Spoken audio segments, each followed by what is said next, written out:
There we go. All right, good afternoon, men and women. Thank y'all for participating this afternoon. Sorry I'm not there in person in Baltimore, but for 15 minutes one day and 30 the next, it's a long car ride. And I'm glad we have this opportunity to do this. So let's talk a little bit about heavy lift. As William said, Randy always gives you a challenge. And so sometimes the challenge is a little bit more or it's kind of up to the things that I do every day. So what we're going to talk a little bit about is the need for heavy lift, why we do the heavy lift, and what's in the future. So many of you understand heavy lift and what it's about. However, as we look at it in transportation needs, it's anything over 100 tons with widths more than 100 meters. And we have a few pictures that are going to demonstrate that, but some of the typical cargo that comes in on ships or trains or creepers is generators, turbines, reactors, boilers, boats, other types of personnel. But I think the oil industry started refining how they moved their oil rig platforms on these heavy lift ships. And as we start looking at, there's a note in here about the Northwest Hutton oil field where they decommissioned one of their 2,000 ton oil fields. So this is kind of a familiar sight with, your heavy lift off of a ship for moving a motor yacht from the States to the Mid or anywhere around the world. As we started to see a lot of these motor yachts being shipped on vessels instead of running on their own power because of the limitations of fuel, accessibility to fuel, and also wear and tear on the vessels. And once they get from point A to point B. So as we talk a little bit about heavy lift, and sometimes we have these assignments of your heavy lift assignment, and you have to understand what you're doing and what lane you're in. Sometimes you're working for your ship, you're working for the insurance underwriter, the owner, the lawyers, just a general customer. And because there's a responsibility of somebody on every leg of that voyage for once that vessel is picked up with that heavy lift, crane, ship's crane, shore crane, or alongside crane and put on that vessel, load and stowed and lashed and surveyed. So those cranes are certified. They're inspected by OSHA, they're inspected by the crane operators, and there's very detailed logs about how these cranes are maintained for these type of lifts. One of the things that you find when you go into the ports is who is actually there, who's overseeing the heavy lift operation, or who's giving you the assistance you need when you're doing a damage claim or just there to watch a load of cargo steel being lifted with the ship's cranes or shore cranes. And so there's a pecking order of who's in charge. Most of the time when you get to the port, you'll find that the agent is there meeting you, giving you the assignment, giving you the paperwork, giving you the clearance to get on board the ship, the information that you've received from the charter company, the co-signee, and then you work along with the stevedores, the longshoremen, and the port captain to make sure that when you do your heavy lift, that somebody's in charge and somebody's responsible while you're sitting there and observing. So more or less, you're sitting there with your hard hat on, a vest, and a notebook and a camera, and just videotaping or recording your pictures. But I would say that most heavy lift operations, and I'd say 100% is project cargo, just because each type of cargo is unique to the assignment, and each cargo has a different spot or location on the ship. And as we'll see in a minute, you'll see some load and stow plans and with special lifting instructions, as well as discharge instructions once it gets from point A to point B. And then when damage occurs, that's when the other surveyors come in. And with that, then you start having joint surveys, then you have lawyers and the bad side of the business. So this motor yacht that was offloaded, the ships are having to deballast the ship as this ship is being lifted. They're ballasting the starboard side of the ship for the weight of the ship. And then as the ship is lowered in the water, the vessel is lowered and freed up, and then it's moved on its own power with the tug or a small work vessel away from the ship and as they can move it forward. This vessel was, if you can see the cribbing, There was an organization from England that had lashed and strapped this barge or vessel to the deck of this ship, and there was no significant damage. However, there was some damage around the hose pipe areas where the cleats, where they had cinched up on the cleats. So we had to monitor the damage. Another thing that happened is that when the cranes on board, the ship cranes were maintained, there was a lot of oil and grease that had gotten on these deck surfaces, which became another insurable issue against the shipping company. And then the P&I club got involved, and then the agent got involved, and it became 9 people doing a joint inspection on the type of damage done to this vessel. As you can see it being offloaded. Back to our uniqueness of some of our loading stows. This was using precast concrete that was going to Puerto Rico, no, St. Thomas. This is the new seawall that was made in Chesapeake, Virginia. So not only did you have a shoreside 300-ton crane, crawler or gantry type of crane to load this, then you had the barge, the lashing and stow for the hip, which all came together at one time.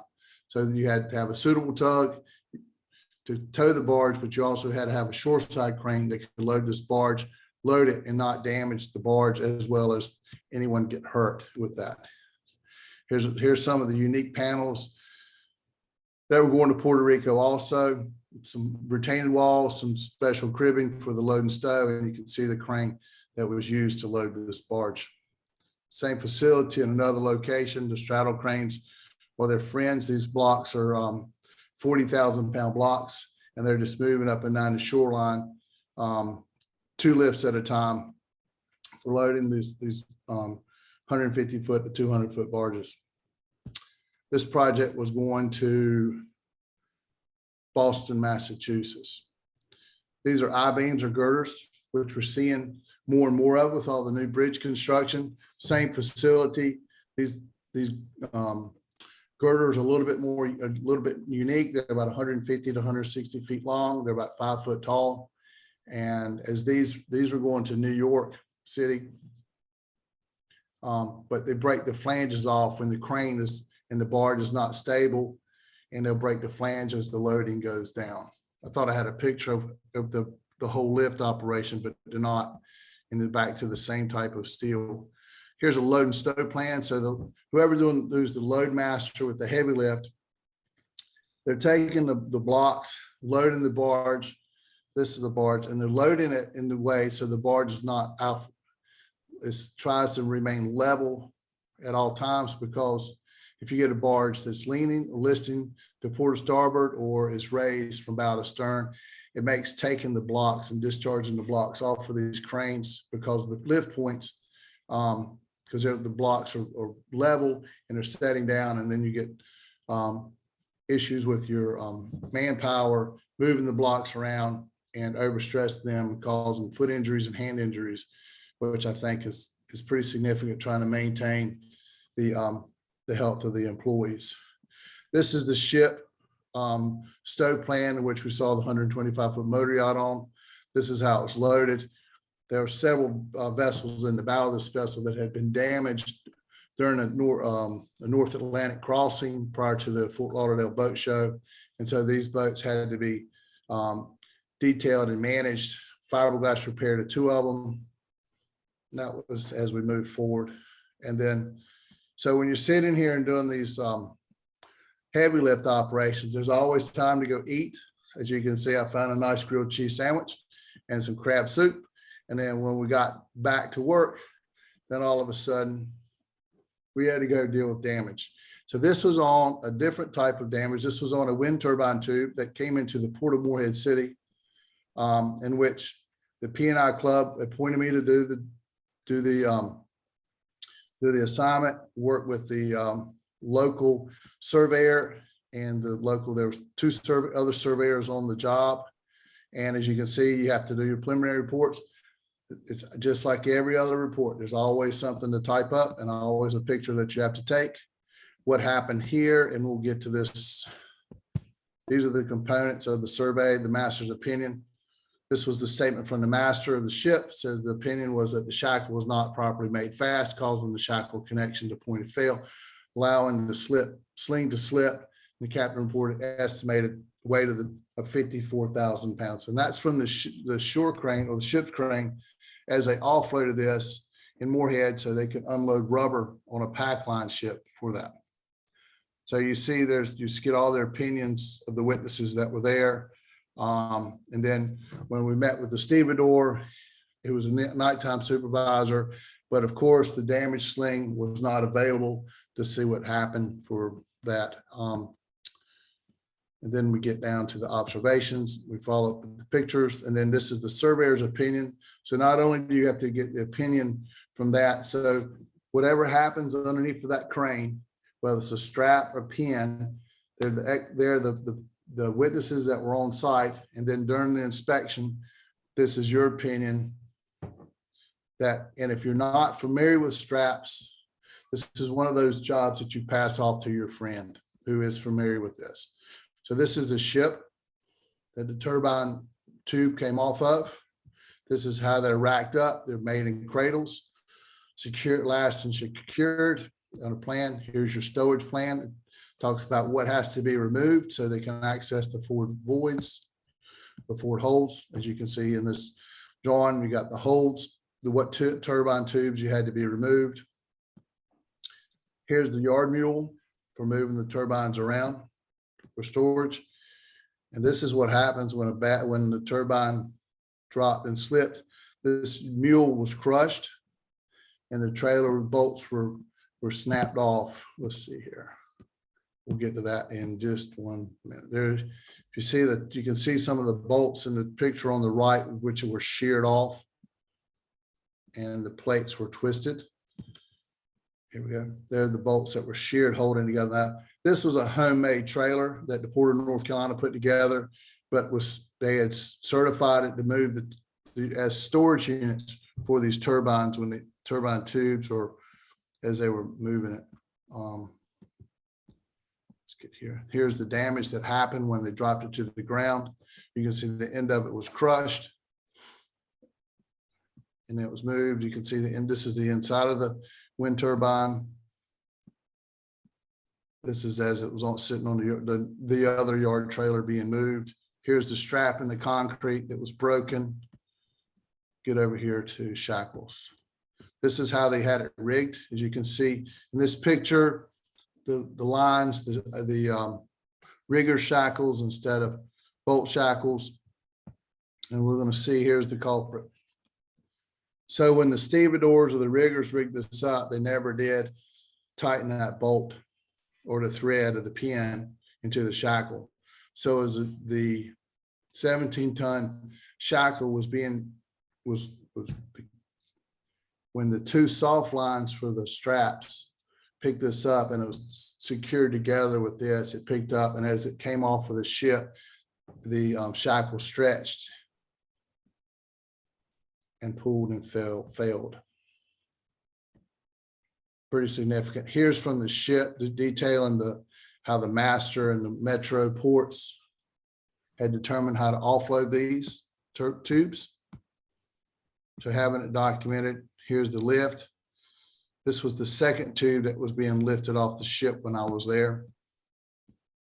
You can see where the shackles are midway up here, and that's one of the shackles. That was not the shackle that failed, but that's how they had rigged it with double soft line straps. And this is the picture of this when it failed. It came down and hit the end of the trailer. So having cameras and documentation for these heavy lift operations is pretty important. YouTube videos. And so another thing that we find is it's very resourceful is you go look for your local resources for heavy lift. You never know what you need. So in the Tidewater area, we have a resource called Crofton Marine. They've got the old Samson, which was from Tidewater Construction Company that they built a number of years ago. Crofton has bought it and added it to their fleet of support vessels. And then here's a 4,000, a Manitowoc ringer, which was used in this salvage operation here. So between the salvage masters and the heavy lift operators in the Tidewater, Hampton Roads area. We've got a couple pretty good salvage masters and some good operators there. So back to the importance of your TWIC card and port passes. A lot of the heavy lift operations are in the ports. And to get into the ports, you got to have a port pass and a TWIC card, because once you get that call from the underwriter, you know, I don't have a card and I can't get in, then it makes it problematic for you getting in the report. The downside of a lot of this heavy lift stuff is who do you work for? Because insurance companies and lawyers and everybody involved, you start sending letters to get paid. And as you can see in this one here, is trying to get paid for one of these turbine issues, which was still didn't get paid for, but it still happens. So let's talk about the future and where we're going. As I mentioned earlier, right now, the Offshore Bureau of Energy Management off the Atlantic coast has 16 active commercial wind energy leases off the Atlantic coast. I've attended a number of these meetings.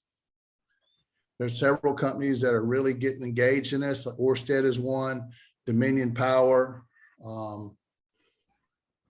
Virginia Maritime Authority in our region, but then up north, there's some more that I'm not familiar with because it's just not in my service area. But there is projected over 100,000 jobs of offshore wind support vessels, inspectors that will be involved along this whole coastal seaboard over the next 25 years. You can see where California is being included in this. There's only several companies that are building the offshore wind or they're building the tubes. I think Newport News Shipyard is very active in that. And what does this have to do with heavy lift? And we'll get to that in just 1 minute. And these are some more of the offshore sites that have been to leases. Are one of the problems I have is how they're clogging and blocking the shipping channels. Right now, there's a move along the eastern seaboard to go 20 miles offshore and make that the right whale passageway where vessels will be limited to 10 miles per hour through that from November until March, from Maine all the way down into Florida along the seaboard, which will have a dramatic impact not only on the fishing industry, the fisheries industry, and also the shipping and the tug and barge. Even though the tugs and barges don't do more than 10 knots, but it still will have an impact on them. And now we've got the turbines to throw in here.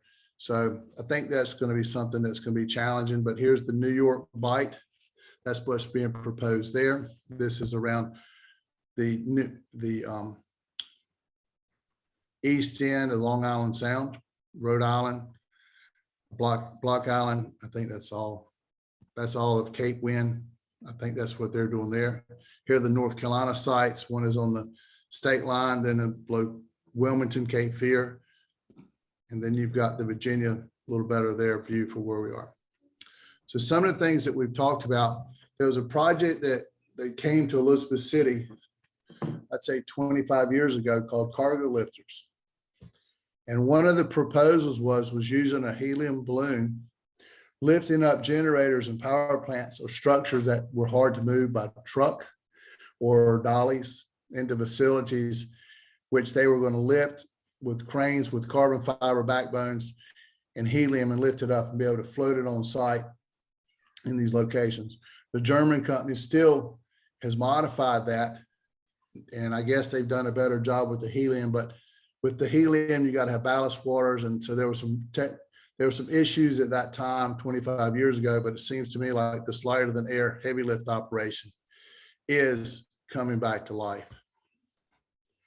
Everybody remembers the ship, the Cole, and how it got here on the Marlin. These dock ships have been very vital to helping move warships and other ships around to scrap yards throughout the world.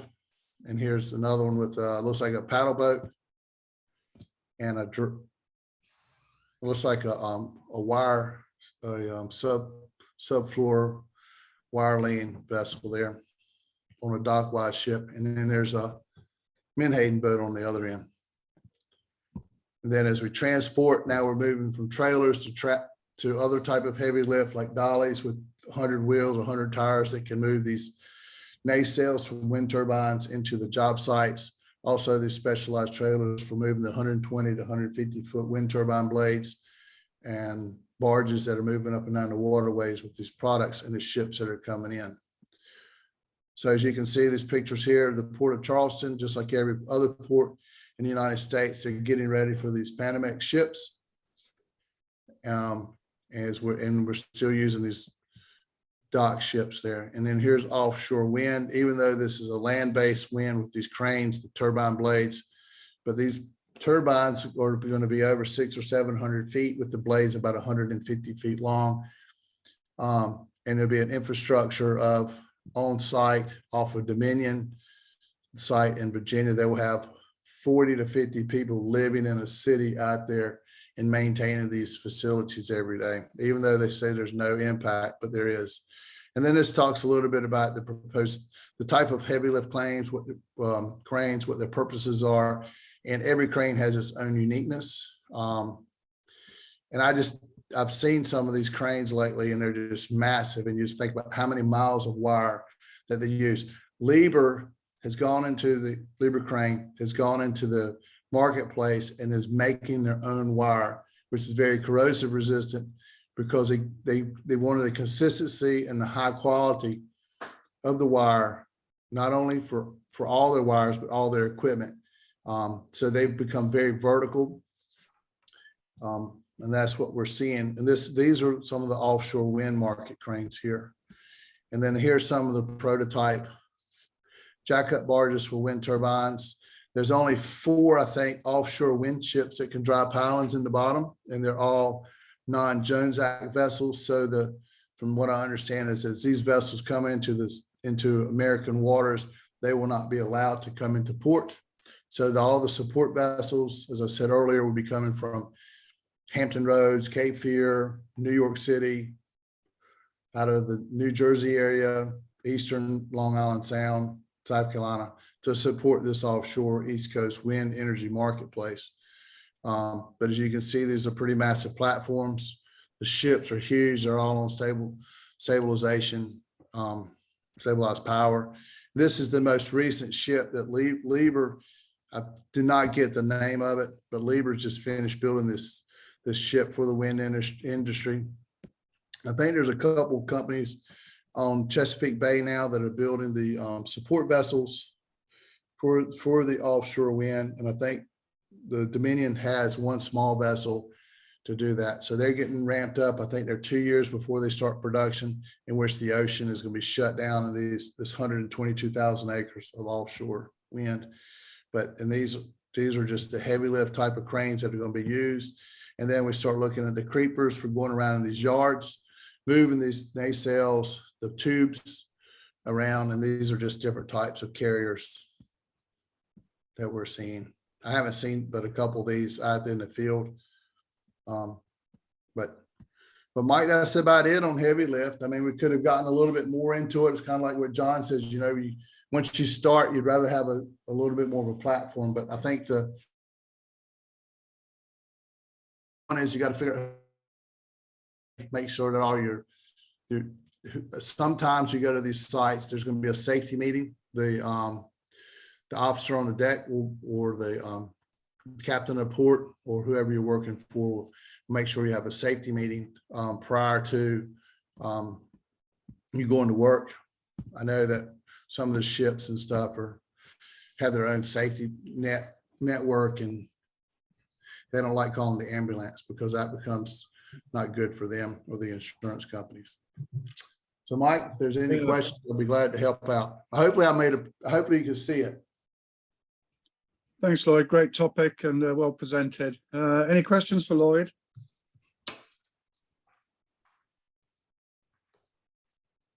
Stunned them all into silence, Lloyd. No, fantastic, really good. That's even good. So those of you who are aware that I usually have a regional meeting in Norfolk, Virginia, December 1st, 2nd, and 3rd. We've added half a day this year because we're going to do a little bit more with the blue suiters, the gun toters, a little bit more about the investigations and things like that. And I think John, I saw him, he was at one of those NASBLA meetings with me a couple of times. And But we just try to have Yeah, a lot of fantastic. hands-on and good information, just like this meeting today. It's been good to listen to other people, different perspectives out there, and how we get our job done and safely get it done every day. Well, I'm looking forward to your presentation tomorrow to see what other crazy images you've come up with that you see on survey and just can't believe. I think that's a really fascinating topic. Look, to just yesterday and today, I might have enough just for tomorrow from the past 2 days. Wow, that's incredible. It's insane. Brilliant. Okay, I'm going to hit the stop